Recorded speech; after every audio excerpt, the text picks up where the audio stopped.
Vau, vaata seda, muljetavaldab. Oleme suutnud panna selle avokadopistiku vaid 5 nädalaga kasvatama hulgaliselt juuri. Midagi, mida paljud peavad peaaegu võimatuks, eriti kui tegemist on raskesti paljundatavate taimedega nagu avokado.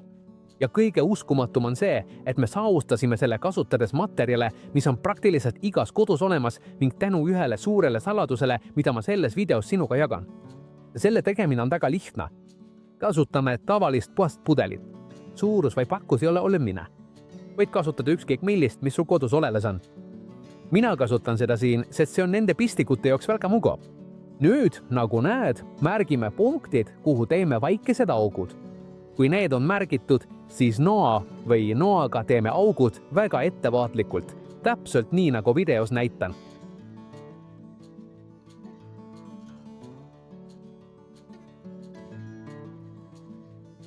Nii, nüüd kui augud on tehtud, on järgmine samm pudel pooleks lõigata.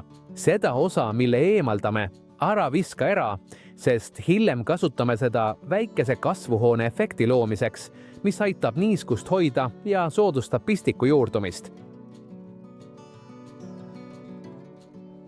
Kui see on juba eraldatud, võtame natuke vatti.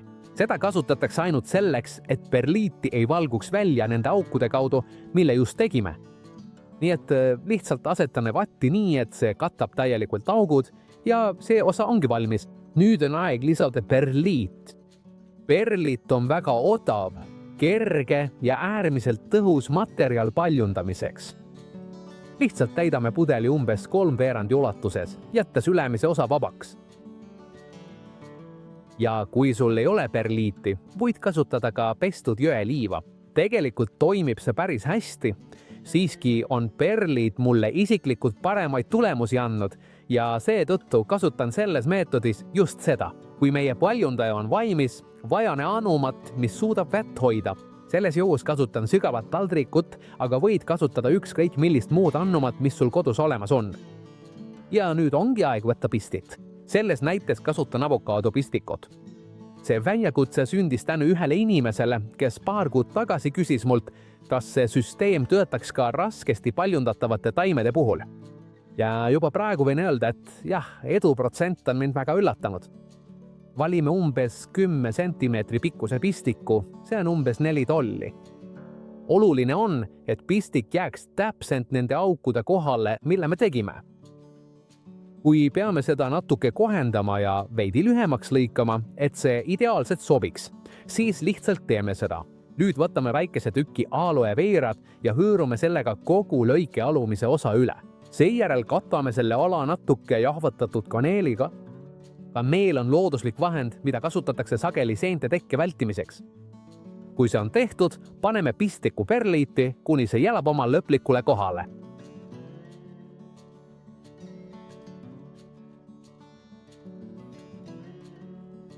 Ja nüüd tuleb selle meetodi suur saladus. See, mis mul siin on pajukoor ja lehed. Ja ausalt öeldes, see ongi suur saladus. See materjal on väga odav ja sisaldab looduslikke ühendeid, mida on traditsionaalselt kasutatud juurte kasvu soodustamiseks. Seda valmistada on väga lihtne. Võtame 1 liitri vett, umbes veerand gallonit, ja lisame suppiluisikatäie pajulehti ja koort. Segame umbes 30 sekundit ja ongi valmis.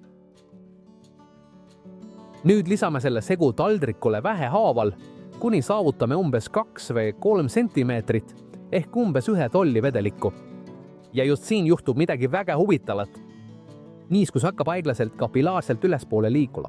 Perlit niiskub järk-järgult ja see tagab, et pistikul on täpselt õige kogus niiskust. Ei liiga palju ega liiga vähe vett. Ja just seda me otsimegi. Pidevat ja stabiilset niiskust, mis soodustab uute juurte teket. Nüüd valmistame ette väikese ennetava fungitsiidi. Võtame 1 liitri vett ja lisame sellele teelusikatäie vesinikperoksiidi, sama, mida tavaliselt koduses apteegis leidub. Segame korralikult läbi ja valame selle pihustisse. Lihtsalt pihustame pistikut kergelt. See aitab meil väga palju seenhaiguste ennetamisel. Nüüd paneme pudeli ülemise osa peale ja loome oma väikese kasvuhoone efekti.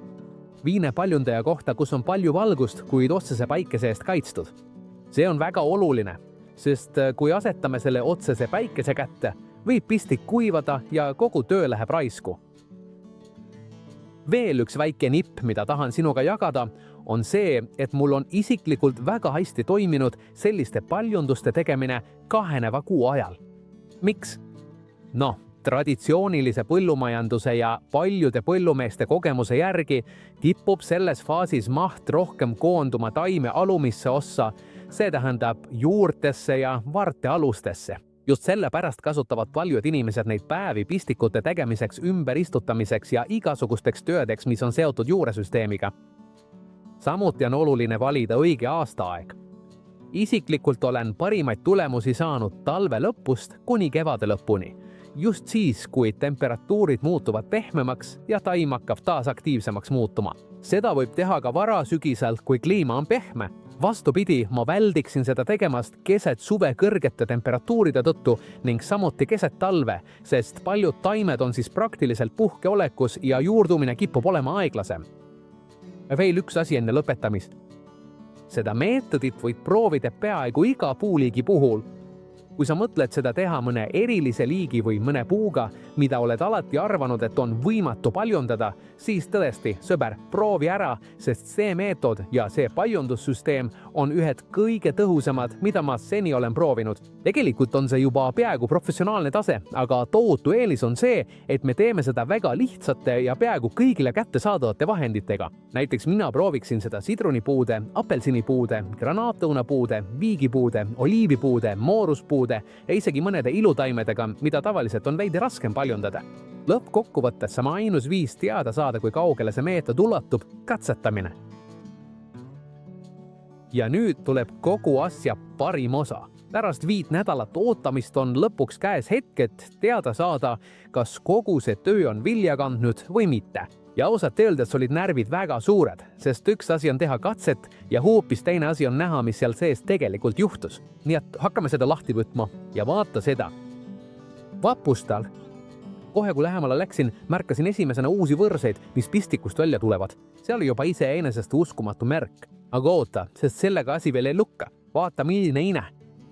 Pane tähele, kui palju juuri meil õnnestus kasvatada. Valged, terved, jämevad ja täiesti välja arenenud juured. Ja just sel hetkel on kogu pingutus, kannatlikkus ja ootamine seda kõike väärt. Nüüd peaksime lihtsalt pistiku parema väikesesse potti, et ta saaks oma juurestikku edasi arendada, kuni tal on tugevam ja püsivam juurestik. Hiljem saame selle kas suuremasse potti ümber istutada või otse mulda istutada sinna, kuhu soovime. Lihtsalt kastame seda aeg-ajalt, püüdame asetada selle kohta, mis pole liiga palav ja ongi kõik. Meil ongi täiesti korralik uus viljapuu, täiesti tasuta ja täiesti toimil. Ja nüüd ongi tänane video läbi. Kui sulle see meetod meeldis, oleksin väga tänulik, kui jätaksid hea meeldimise ja jagaksid seda videot kellegiga, kellele meeldivad taimed ja viiapuud sama palju kui sulle. Ja kui sa pole veel kanalit tellinud, siis kutsun sind seda tegema. Sest igal nädalal teeme uusi katseid, uusi paljundusi ja jagame tõeliselt toimivaid tehnikaid. Kohtume järgmises videos. Suur kallistus ja järgmise korrani!